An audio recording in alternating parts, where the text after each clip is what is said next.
We are here at the Mega Indie booth, and this is Antichamber, one of the most premier titles at the booth. And I'm here with Alexander Bruce, the creator behind it. So what can you tell me about Antichamber? So Antichamber is a first-person exploration puzzle game set within an Escher-like world. So it's like a non-Euclidean four-dimensional space. Geometry, space, perception don't function as they do in any other game. What provoked you to make this sort of game? This is so unique in presentation. What caused you to decide to make a puzzle game like this? So this is a game that was born out of a lot of iteration. Like, I started doing prototypes back in 2006 about, a weird geometry system, messed up space, and I didn't know what to do with them at the time. So I put them to the side, just kept on thinking over them for a while, and then back in 2009, I was like, right, I'm going to do something with these, and this was the result after several years of effort. I've been following this game when it was first Hazard, and you showed it off in Japan. Yep. And you changed it since to Antichamber. Yes. What specifically else has changed in the game since those past couple of years? Oh man, since the version in Japan, pretty much the entire game. So I had a complete version in 2009, but that was before it was a very psychological thing. So back then, a lot of the rules were just like random or arbitrary. I was just messing around.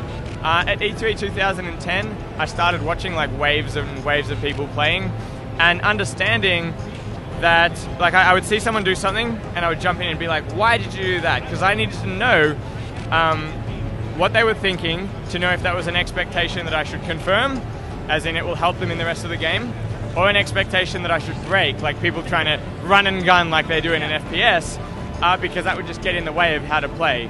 So it just became this long, iterative process of watching thousands of people play and adjusting it to all these different play styles. When you start work on a particular puzzle, what's the process that you get to doing it? Do you just take one puzzle and just modify it all the time, or what?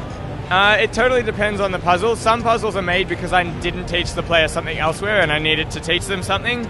Sometimes I'll have a cool concept that I need to introduce, and so I'll make the puzzle and then work out, how it fits into the rest of the world. Other times I'll have like specific messages that I need to convey, and then I'll just build a puzzle that fits that message. Now, some people might not be really good at this sort of game. Are you going to implement some sort of hint system into it, or do you think they're just going to let them get thrown to the wolves and see what happens? So this is a game that you can't really play wrong, because no matter how good at games you are, everyone who approaches this is just like, oh my god, my head. So like, it's not a hint system, but there is, some guidance in the game. The world will wrap you back around and maybe, point you in the right direction a couple of times. And after every puzzle that you do, there's like an affirmation on the wall as to what you just learned, and, then you can sort of think about how to maybe apply that elsewhere. And when the game is finally finished, how long do you think it'll take for a normal hardened gamer to get through the adventure of Antichamber? It depends on how good you are at both puzzles and at thinking outside the box. The best that I've seen was someone getting through the entire game in 3 hours, or the version that they had at the time. Average play is still about 7 hours.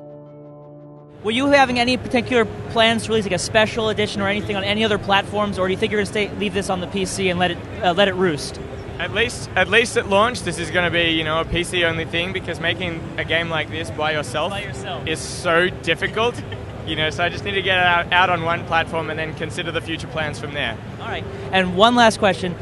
What's the story with this snazzy suit? Okay, so at GDC 2010, I was speaking about something, and I thought people are going to remember one of three things.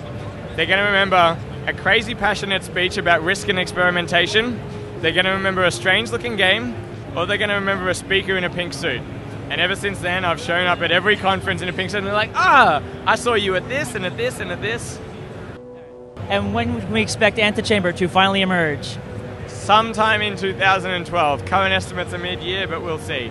All right. And you can have a look here. If you're here, then I recommend you to have seen this, because this game is a mind-bender.